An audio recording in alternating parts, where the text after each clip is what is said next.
솔로몬 왕이 하나님의 그 성전과 그 솔로몬이 지내는 그 왕궁을 다 건축한 뒤에 잠시만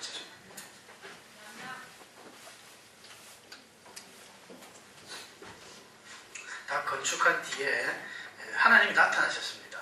어떻게 나타나셨느냐 하면은 꿈에 나타나셨습니다. 꿈에 나타난 이야기가 어디 있느냐? 없지만은 2절에 보니까 여호와께서 전에 기브온에서 나타나신 같이 다시 솔로몬에게 나타나셨다. 기브온에서 어떻게 나타나셨느냐? 솔로몬이 처음에 왕이 되었을 때에 기브온에서 자기가 그 1000번제를 드렸거든요. 1000마리의 그 양이라고 생각합니다만은 1000마리의 양을 하나님 앞에 제사를 드리고 나서 그날 밤 꿈에 하나님 나타나셨어요. 나타나셔가지고 너에게 무엇을 줄까 하니까 솔로몬이 부귀영화를 구하지 아니하고 이 백성들을 다스릴 지혜를 주옵소서 하니까 하나님께서 지혜를 주셨던 그런 사건이 한번 있었죠. 그와 같이 또 나타나신 것 같아요. 꿈에 이제 나타나가지고 하나님께서 이런저런 이야기들을 하십니다. 솔로몬 생전에 이제 2번 나타나신 것이죠. 두 번째 솔로몬에게 나타나신 것인데 우리는 한 번도 못 보는데 솔로몬 2번씩이나 아주 생생하게 꿈속에서 하나님의 이런 지시하심을 받게 됐다는 것입니다. 사실 우리도 하나님 만나 뵙기를 원하고 소원하고 하나님 아니라 천사라도 한번 봤으면 하는 마음이 없지 않을 텐데 사실은 보면 얼마나 무서울까요? 한번 생각을 해봤습니다.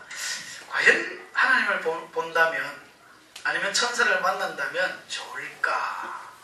나머지 저희 밤늦게 작업을 오래 하다 보면은 여름 때는 몰랐는데 여름 때는 모기채 치정 때문에 성전에 좀 화냈습니다만은 캄캄합니다. 나오면 막 캄캄한데 뭔가 이 그림자 같은 게 딱 보이면 선택하진 않습니다만은 그 뭔가 기둥이 캄캄해서 우리가 밝은 데 있다가 모양이 앉아서 나오면 캄캄해서 앞이 안 보여요.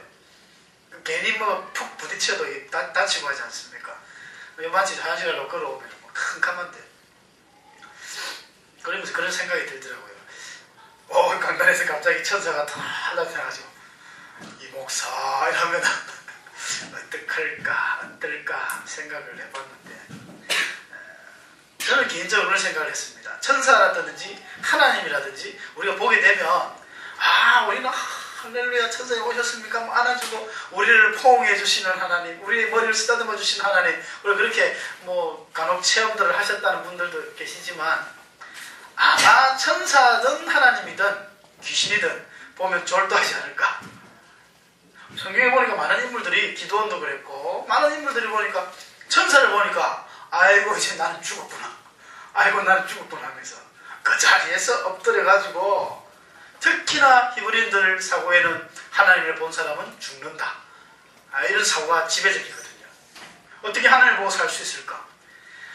이런 것 들으면 떠나서 이 죄 많은 죄인에게 주님이 오셨는데 이 감개무량해서 도대체 하나님 앞에 얼굴을 어떻게 들까? 성경에 보면 그런 말이죠. 우리 낯이 떳떳하여 주를 바라볼 수 없더이다. 하나님 앞에 얼굴을 들 수 없는 그런 존재들이 이 환한 그 빛으로 하나님께서 오셨을 때, 천사로 왔을 때 감히 누가 그걸 반드시 보면서 대화를 나눌 수 있을까? 참 어려운 일이다 생각을 해봅니다.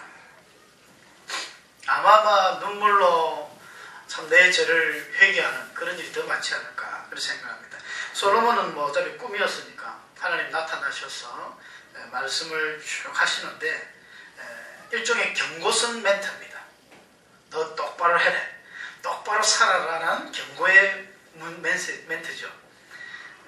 잘하면 복을 주겠지만 너나 너희 백성이나 똑바로 하나님을 섬기지 아니하고 하나님을 떠나간다면, 나의 계명과 법도를 지키지 아니하고 다른 우상을 섬긴다면, 그들에게 경배하고 꿇어 절을 한다면 내가 이스라엘을 다 멸망시킬 것이다. 그리고 내가 내 이름을 둔 그 성전, 그 화려한 성전조차도 다 해파시켜버리고 불태워 없어버릴 것이라는 하나님의 엄중한 이 예언을 지금 언약을 하는 것입니다. 하나님의 언약은 항상 이중적으로 오는 걸 볼 수 있습니다. 우리 멀리 생각할 것 없이 우리가 우리들 자신을 보더라도 그래요.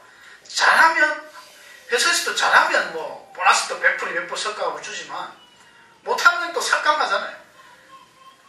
자녀들 용돈도 너희들 뭐 이번에 공부 열심히 해가지고 성적 오르면 용돈 올려준다.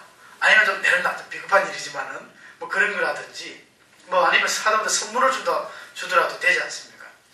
똑같습니다. 우리 하나님도 뭐 다른 게 없습니다. 아니 우리가 하나님을 닮는 것이죠. 하나님 우리를 닮는 것이 아니라 하나님의 형상이 우리 안에 있기 때문에 범사에 우리가 하는 말이나 행동이나 이런 것들은 하나님의 그 어떤 성품, 속성들이 조금씩 다 묻어져 있습니다. 그러다가 간혹 이 좋지 않은 것들이 나올 때는 마귀의 성품이죠. 태초에 우리를 유혹해서 이 원죄를 타고난 우리 인간의 내면에 본능으로 자각하는 마귀의 그런 어떤 형상도 우리 안에 있습니다. 느낌이 안 좋으면 다 마귀의 성품이라 생각하면 됩니다. 짜증나고 질투나고 신기나고 막 때려치워보고 싶고 막 어떻게 하여간 좋지 않은 감정은 다 마귀가 주는 것이요. 성령이 주는 것은 희락과 화평과 평화와 안식과 사랑과 이런 것들이 가득한 건 다 성령이 주시는 것이죠. 근데 우리가 좀 짚고 넘어야 될 것이 솔로몬에게 하나님이 오늘 9장에 나타나셨는데 1절에 보면은 이게 애매한 부분이 나와요. 어떻게 애매하냐면은 솔로몬이 여호와의 성전과 왕궁 건축하기를 마칠 때에 하나님 나타나셨다 했거든요.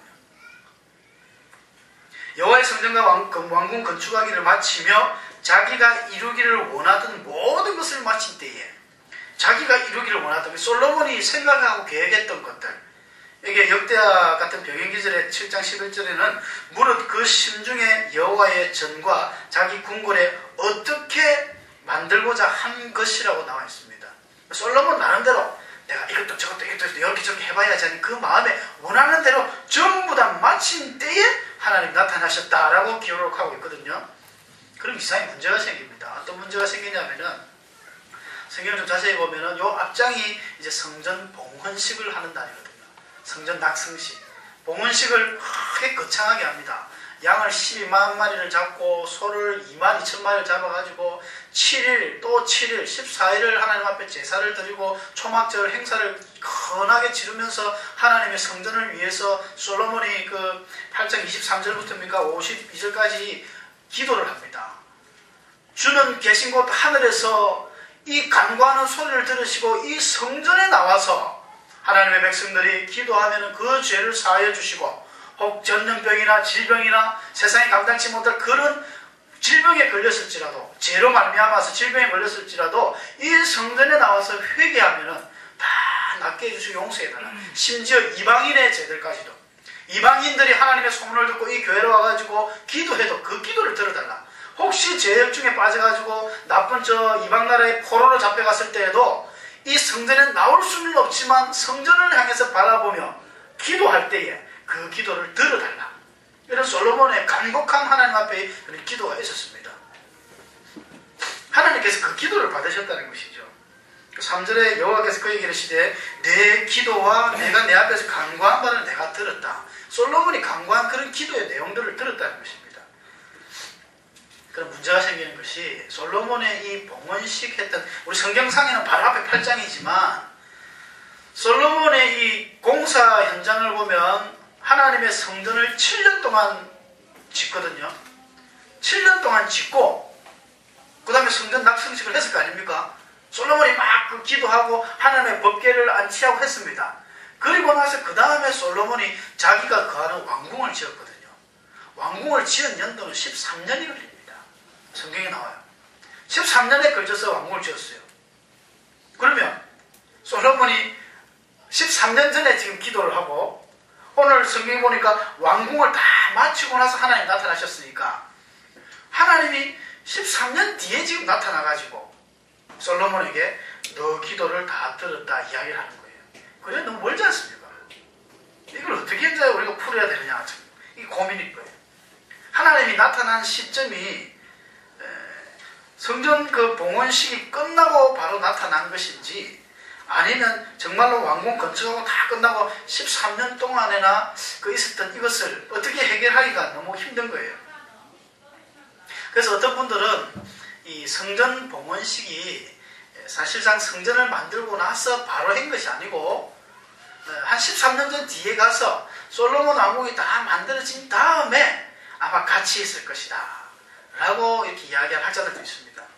그러려면은 13년 동안이나 성전이 혼자 노니까 그것도 말이 좀 안 맞죠.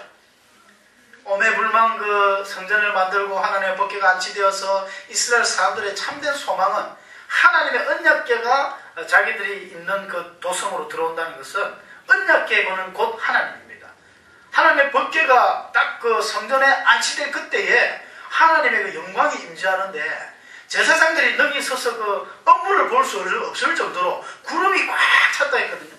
성전에 보면 그래 나와요. 제사장이 능히 자기 업무를 못 볼 정도로 그만큼 하나님이 그 영광을 친히 받으셨고 그 성소에 임재했다는 이야기인데 그런 성소를 13년 동안이나 방치를 해뒀다는 것도 말이 안 맞습니다. 그래서 이런 내용들이 또 앞에 보면은 좀 틀린 것도 나와요. 여러분 성경 한번 찾아보시고 그 앞쪽으로 6장 그 맨 끝절 38절에 보면요.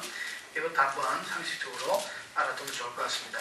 6장의 맨 끝에 37절 38절 보면은 이 넷째 해 15월이라는 게 히브리어인 달력입니다.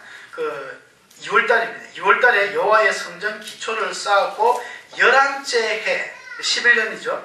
11년 4년 넷째 해니까 4년부터 11년이니까 딱 꼬박 7년이거든요. 11째 해 불월 곧 8째 달 8월입니다. 현대 우리 태양력으로는 한 3달 뒤 하면 11월 정도 되겠죠. 8째 달에 그 설계와 시간대로 성전 건축이 다 끝났으니 솔로몬이 7년 동안 성전을 건축하였더라 라고 분명히 선포를 하고 있습니다. 그리고 나서 또 8장에 넘어가면 이제 8장에 이제 성전을 낙성식 하는 과정인데 8장 그 2절에 보니까 이스라엘 모든 사람이 다 에다님월 곧 7째 달 절기에 솔로몬 왕에게 모이고 이스라엘 장로들이 다 이르러서 이 하나님의 궤를 갖고 오고 봉헌식을 하는 과정이 바로 8장에 기록되고 있거든요. 틀리죠. 왜 틀립니까? 아까는 8월 이 역사를 거꾸로 올라온 거예요.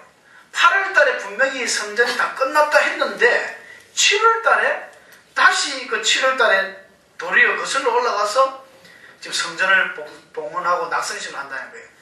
이 간격이 안 맞습니다.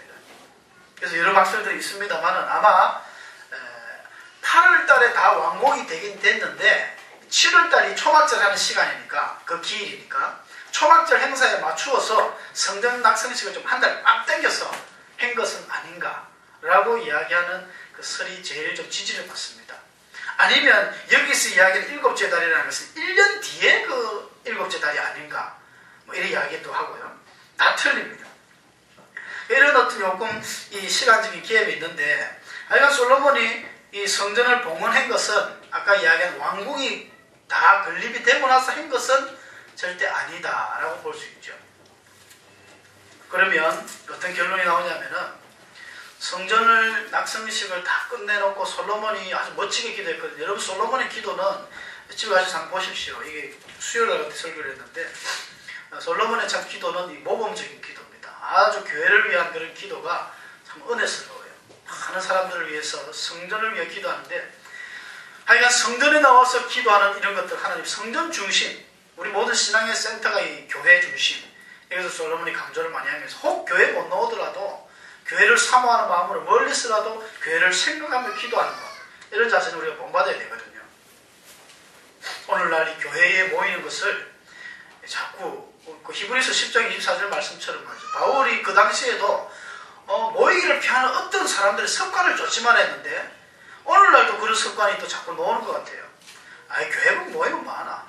오전 예배만 드리면 되지 오후 예배가 드리면 많아. 여러분 혹시 그렇게 생각하십니까? 아주 망령된 생각입니다. 결코 그런 생각은 추워도 하지 마시기 바랍니다. 현대인의 사고가 이 교회 큰 교회는 1부, 2부, 3부 막 예배가 많아지니까 1부 예배는 보통 한 7시 드리거든요. 오전 7시 딱 예배 드리고는 하루 종일 풀입니다. 프리합니다. 산으로 들러 막 놀러 가시는 분들이 많이 있어요. 과연 하나님이 보실 때에 뭐라고 말하실지 심히 걱정입니다.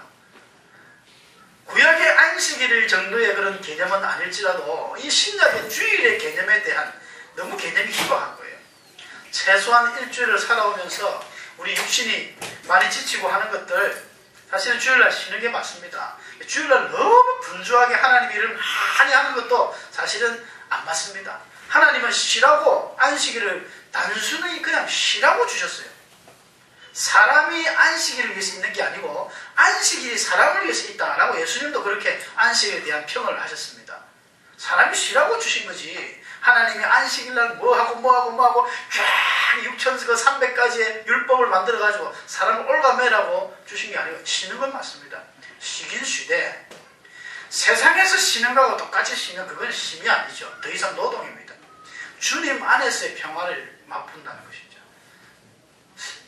주일날 제일 좋은 건 성경 공부하고 같이 막 찬양도 하고 이렇게 편안하게 육신을 쉬면서 영혼의 충전 시간, 영혼이 재충전되는 시간이 바로 주일의 개념인데 그런 개념들이 많이 희박해요. 목사님 눈치 안 보려고 어쨌든 일부 예배는 바짝 드리고 인사하고 눈두장만 찍고 막 놀러 가는 거예요. 개꾼들 모아가지고 놀러 가고 어디 또 가고 뭐 동창회 모임 가고 가봐야 뻔하지 않습니까? 세상이 타락했는데 뭐 먹는 술도 조금씩 맛봐야 될 것이고 아유 저는 이런 거 못해요 하면서도 또 조금 맛보고 술이 또 자꾸 맛보다 보면 늘지 않습니까? 그래서 너희는 부디 그런 또 실수를 하지 마시기를 바라고 그래서 일단 내려세우는 거예요. 솔로몬의 그 어떤 그 나타나신 그 시점이 성전 봉헌식을 다 끝내고 13년이 지나서 나타나셨다라고 우리가 생각을 한번 해본다면 하나님께서는 사실은 우리의 시간 개념과 좀 틀리죠. 아브라함에게도 뭐 금방 뭐 복을 주실 것처럼 너는 보통 친척 아버지를 떠나라 해놓고는 애를 준다 해가지고 거의 몇 살입니까? 75세에 부름을 받아서 100살에 애를 낳았으니까 25년 동안이나 사람 애간장을 녹이는 거죠. 그러니까 우리가 하나님처럼 좀 느긋하지 않냐면 우리 실수합니다. 막 금방이라도 달라고 막 하나님 내어나라고 3일 금식하고 철회하고 막 어떤 응답의 그런 조건이 틀린 기도 제목도 있지만 막 그래 하다가 응답 안 해주면 하나님이 없네 있네 이런 우리가 또 엉뚱한 소리를 하거든요.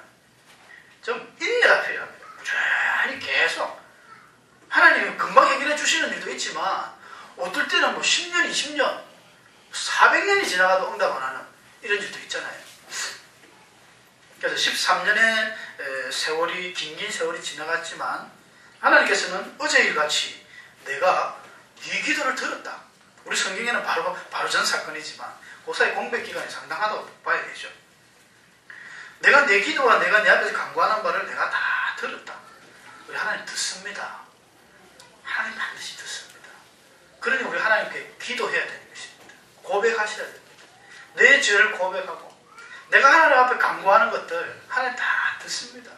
너무 세밀하게 세시하게 다 듣는 거예요. 네가 간구한 바를 내가 다 들었다. 이 들었다는 게 쉐마 이스라엘 할 때 쉐마 들었다는 거예요. 하나님이 아주 자세하게 듣는 것이거든요. 들으라 이스라엘아 우리 주 하나님은 오직 한 분이신 여호와시니 너는 마음과 뜻과 힘을 다해 주 여호와를 사랑하라 할 때 그 들으라 쉐마 하나님이 들었다는 거예요. 하나님 우리의 기도를 그렇게 자세하게 들어주십니다. 그런데 우리가 주문부을 하면 안 되겠죠. 하나님도 못 알아듣고 천사도 못 알아듣고 도대체 무슨 이야기를 하지 하는데 기도할 때 우리 잡으면서 기도하는 기도들 있잖아요. 이거는 비몽사몽간의 기도, 내가 자는 건지 깨어있는 건지도 모르게 되게 피곤할 때 그런 기도도 우리 가끔 합니다만 뜻을 정해 분명한 기도가 끝나고 나서 내가 무엇을 하나님께 아뢰다 할 정도는 자기의 그 인식이 남아있을 기도, 그 기도가 하나님 들으시는 기도지 내가 뭐 기도했는지도 모르고 예전에 한참 우리가 기도 다닐 때 말이죠. 제가 젊을 때 막 기도 우리 막 매번 다니고 할 때 겁없이 막 무덤 위에서 기도한 사람들 많이 봤습니다. 무슨 담력을 키우기 위해서 무덤 위에서 왜 기도를 하는지 근데 기도가 아니고 들어보면 욕을 많이 해요. 막. 자기도 모르게 막 귀신에 사로잡히는 거죠. 끝나고 나서 니 뭐 했나? 몰라 나도 뭐 하여튼 뭐 많이 했다. 옆에서 들은 친구들이 니 욕 많이 하더라. 욕 많이 하더라. 기도는 성전에서 하는 게 제일 좋습니다. 우리 하나님 이 솔로몬도 성전을 그렇게 멋지게 세워놓고 와서 성전에 하나님이 임해달라고, 여기 나와서 기도하는 모든 기도를 들어달라고. 여러분, 이 기도가 과거 솔로몬 때 한 기도가 오늘까지 있다고 생각합니다. 이 교회는 주님의 교회입니다. 주의 몸된 교회고, 이 교회의 머리가 바로 예수님이기 때문에 이곳에서 우리 간구하는 기도 하나님 다 들으십니다. 비록 우리가 몸은 떨어져 있을지라도 항상 교회를 사랑하는 마음을 하시는 그런 기도들 하나님 반드시 들어주실 줄로 믿습니다. 하나님께서 이렇게 들었다 이야기를 하시면서 솔로몬에게 염려가 됐던 것 같아요. 무슨 염려냐? 솔로몬이 잘하지만 지금 솔로몬이 왕이 되고 왕궁을 다 이렇게 건립하고 나서 지금 20년이 넘었거든요. 솔로몬이 젊을 때 왕이 됐어요. 한 20대에 20살에 왕이 됐다고 지금 이야기를 하는데, 20살에 왕이 돼가지고 한 이제 40이 넘어가서 때쯤이거든요. 제법 세상을 알 그때쯤, 나이가 제법 되고 이래 될 요때쯤에 하나님이 나타나신 거예요. 아브라함도 항상 하나님 그랬습니다. 처음에 막 방황하다가 나중에 그 창세기 15장인가 나와가지고 나는 전능한 하나님이다, 너는 내 앞에서 완전하라 하면서 당시 하갈하고 사라하고 사이에서 아주 막 피곤한 그 가정사를 괴로워할 때쯤 하나님 나타나셨어요.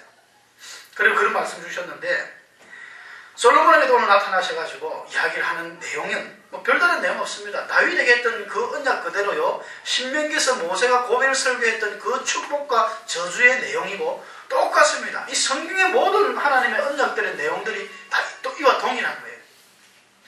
일전에 한번 데살로니가서 설교하면서 항상 기뻐하라, 신령을 기도하라, 범사에 감사하라, 이것이 그리스도 안에서 예수의 뜻이다, 하나님의 뜻이다. 그것만 뜻이 아니고 진짜 뜻들은요 이런 데 많이 숨어있는 것이죠. 하나님의 뜻은 이겁니다.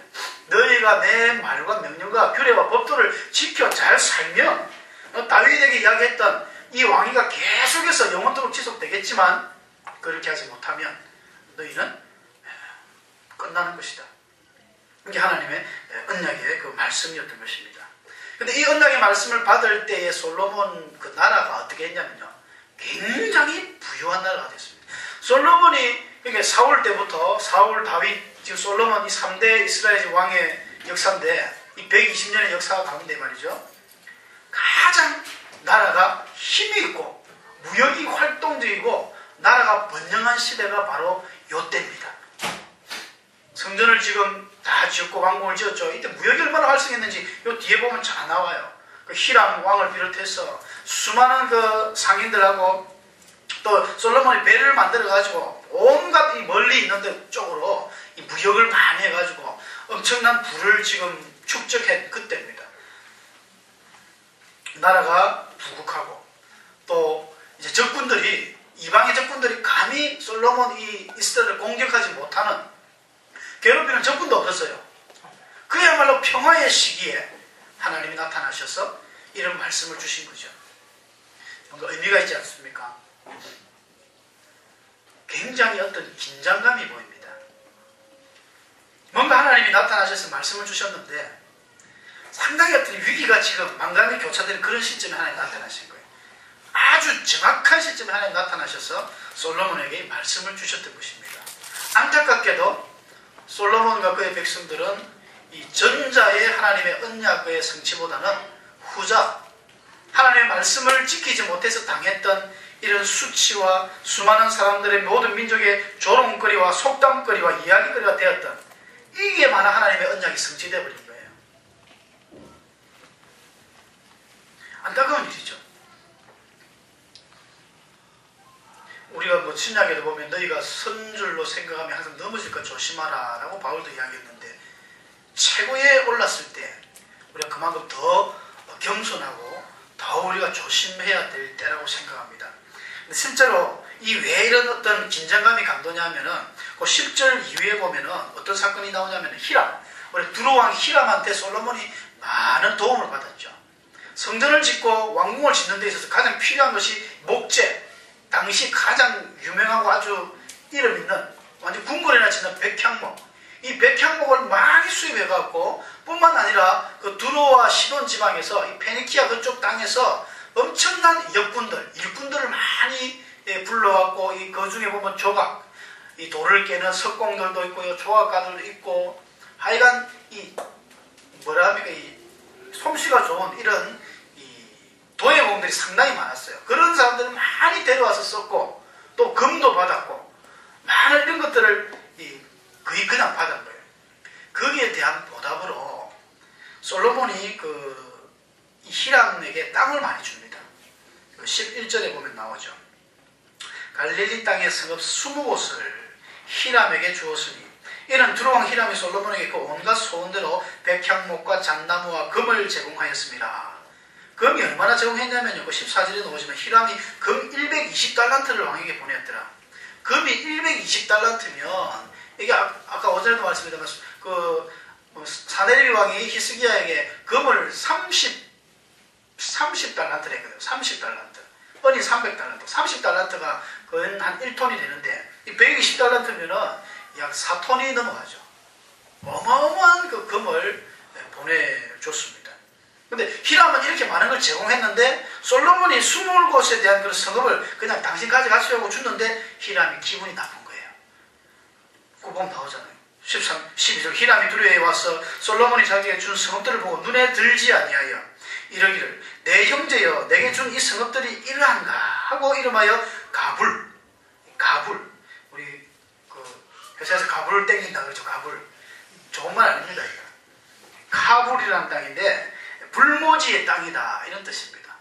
쓸모없는 땅, 이 쓸모없는 땅을 나에게 줬느냐 하면서 불만이 지금 꽉 차가 있는 이런 상황이 보이는 거예요. 왜냐하면 이 북방에 이 땅을 줬기 때문에 실질적으로 저번에 말씀드렸습니다만 두로와 시돈은 이 해안 지역의 사람들이기 때문에 농사를 못 짓습니다. 이 나무와 이런 어떤 기술들은 발달했고 배 만드는 기술도 발달했지만 농사를 못 지으니까 농사를 잘 지을 수 있는 그런 땅을 주면 참 좋겠는데 이게 줬던 이 20성읍은요 거의 북방 지역에 이 페르시아가 아니고 티그리스 강 유변에 있는 아주 산악지대입니다. 산악지대. 여기 히람이 기분이 나쁘죠. 조짐이 안 좋아요. 아주 긴장감이 감돕니다. 거기다가 15절에 보니까 솔로몬의 왕이 또 역군을 일으킨 까닭은 하고 나오는데 수많은 그 일꾼들을 모집한 그 이유가 뭐냐면 여호와의 성전을 건축했죠. 그 다음 자기 왕궁을 건축했죠. 밀로와 예루살렘 성과 하솔과 머깃도와 게셀을 건축하려 하였습니다. 성을 엄청나게 공사를 많이 했습니다. 그 당시에 공사라는 것은 오늘날랑 완전히 생각이 차원이 틀린 거예요.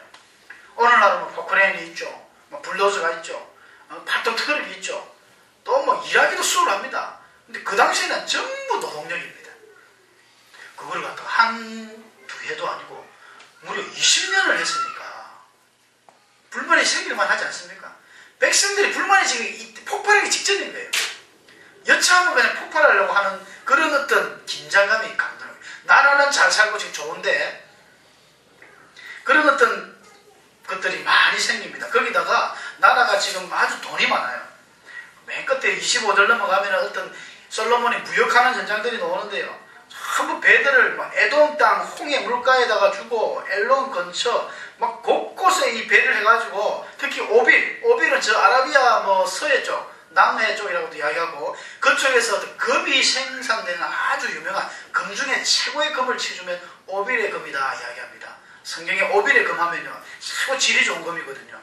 그런 오빌에서부터 28절 끝절에 보니까 그들이 오빌에 거기서 금 420달란트 금이 420달란트면요 이거 약 15톤 정도 큰 금을 그냥 솔로몬이 가져오고 하니까 그야말로 솔로몬 이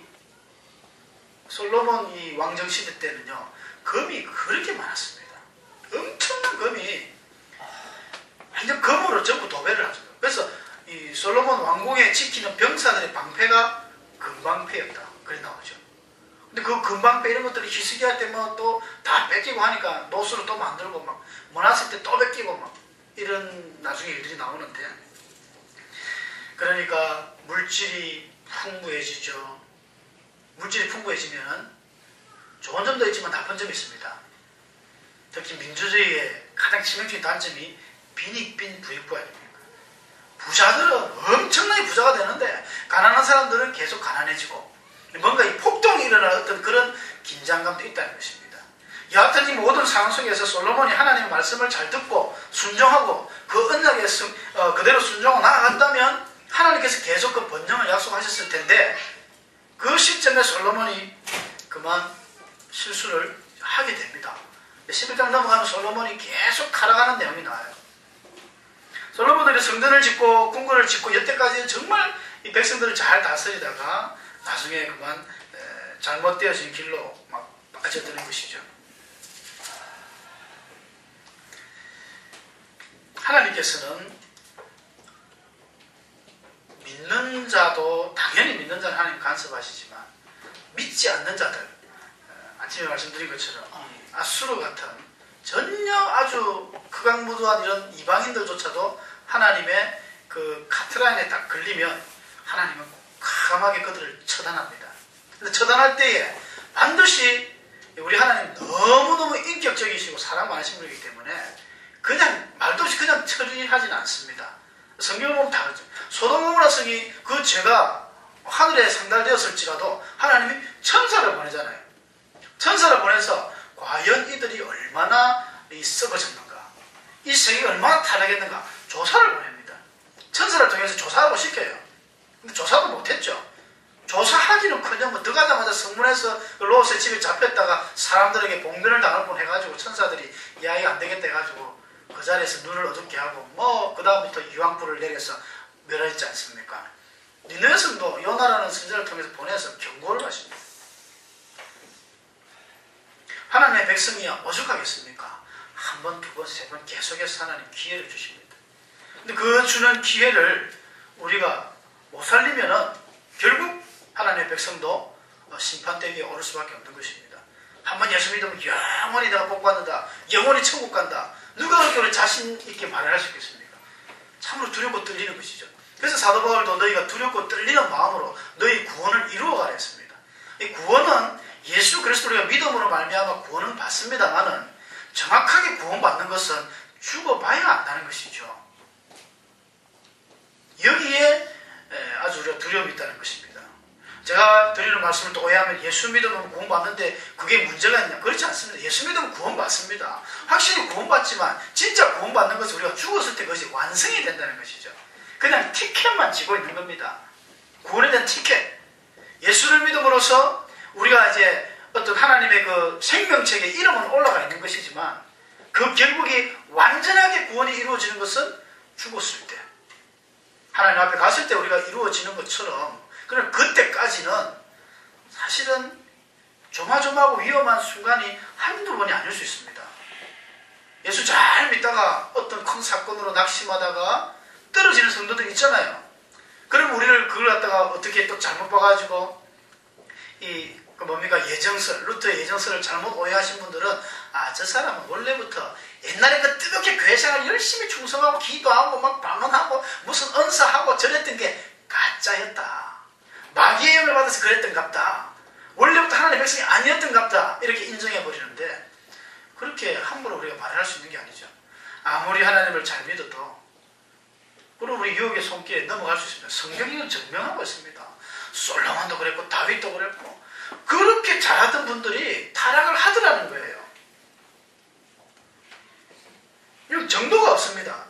우리도 그럴 수 있고 나도 그럴 수 있고 목사도 장로도 집사도 권사도 다 넘어질 수 있는 이런 항상 위험한 요소 속에 우리가 인생을 살고 있기 때문에 날마다 우리가 경건의 이런 연습을 해야 되고 부지런하게 하나님의 말씀을 봐야 되고 말씀에 힘을 주고 우리 영혼의 그 강성함을 위해서 노력해야 되는 것입니다. 그렇지 않냐면은 어느새 나도 모르게 그 뜨겁던 신앙들이 하루아침에 자꾸 까먹고 하다가는 나중에는 없어요. 깡통이 되어버립니다.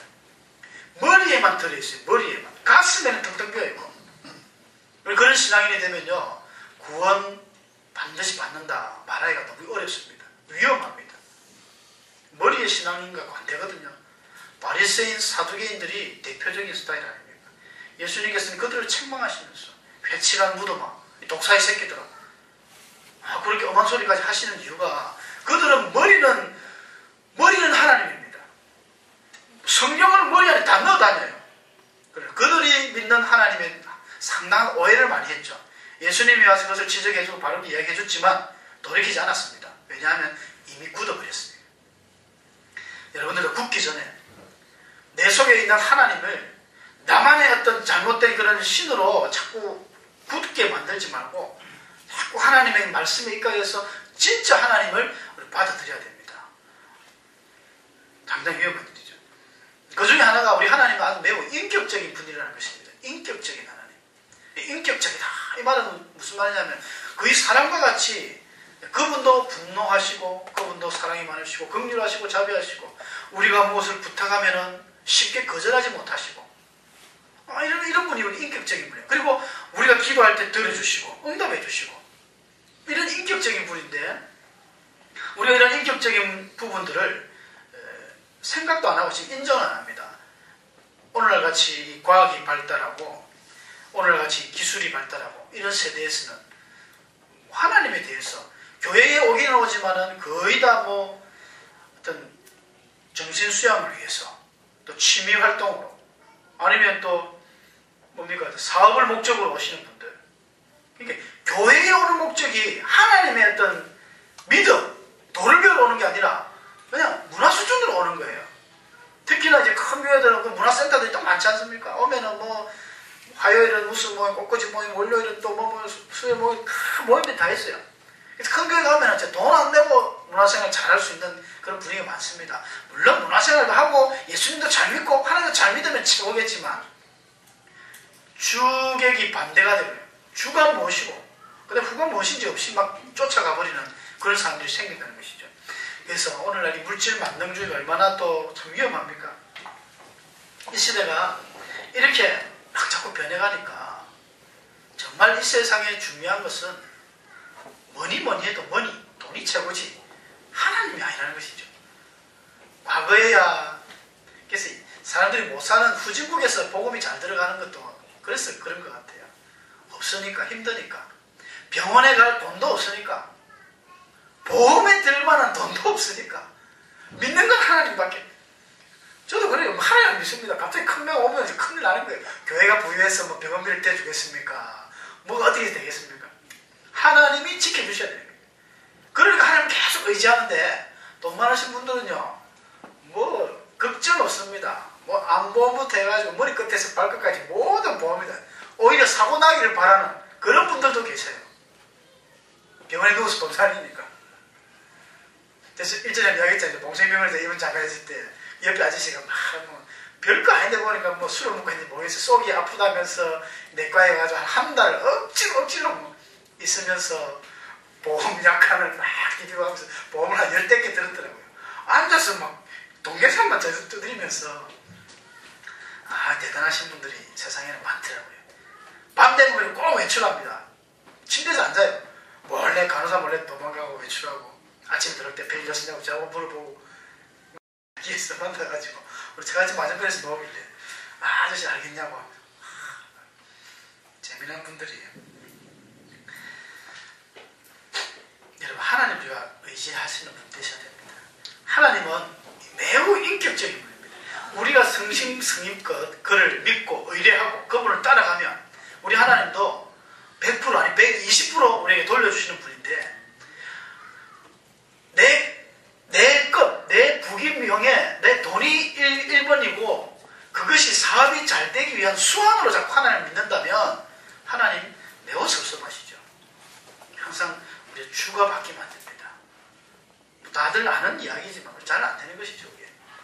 세상이 많이 편하다 보니까 물질로 많이 것들이 흘러가니까 세상에 이 신의 존재, 하나님의 존재가 많이 혼탁해져 가고 있습니다.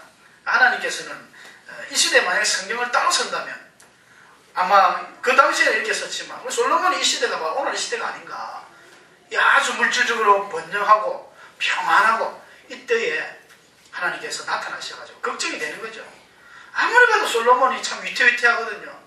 저놈 저 지머리 믿고 저 까불다가 또 큰일 날 거 아닌가. 또 인물은 보통 잘생겼습니까? 다윗의 아들들이 인물이 정말 좋거든요. 일전에 죽었던 그 누굽니까? 누구였지? 다윗의 가장 압살롬, 전국에서 그를 따라올 얼굴이 없는 최고 미남 아닙니까? 미스터 압살롬이죠. 솔로몬도 마찬가지고.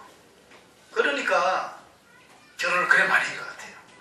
후이 700명이고 첩이 300명이고 얼마나 많은 이 여자들과 함께 있다가 그만 신앙을 다 팔아먹는 가슴 아픈 이런 일들을 당하지 않습니까? 솔로몬을 향해서 하나님이 나타나셔서 두 번째로 이렇게 나타나셔서 언약을 주시는데 이 언약이 오늘 저와 여러분에게 주신 하나님의 언약이다 생각하시고 이 시대는 더 심하면 심했지 부족하지 않습니다. 우리에게 지금 혹시 편안하십니까? 평안하십니까? 과거처럼 그렇게 힘들고 어렵고 우리가 새끼를 못 먹어서 막 배 쪼러가면서 이런 때는 없지 않습니까? 이럴 때에 더욱더 우리 하나님을 의지하고 우리 삶의 센터 모든 중심에 하나님을 딱 중심에 모셔두고 살아야 됩니다. 그렇지 않으면 우리도 곧 이렇게 이스라엘 백성처럼 막 타락합니다. 그 솔로몬의 그 높은 성전이 높을지라도 지나가는 자마다 했는데 성전이 꽤 높았어요. 그러니까 30규빗이 높이니까 15m 정도 되거든요. 그런 높이, 길이는요 약 30m가 되는 그런 그 큰 성전이 바벨론에 의해서 완전히 불살라져 버리고 없어져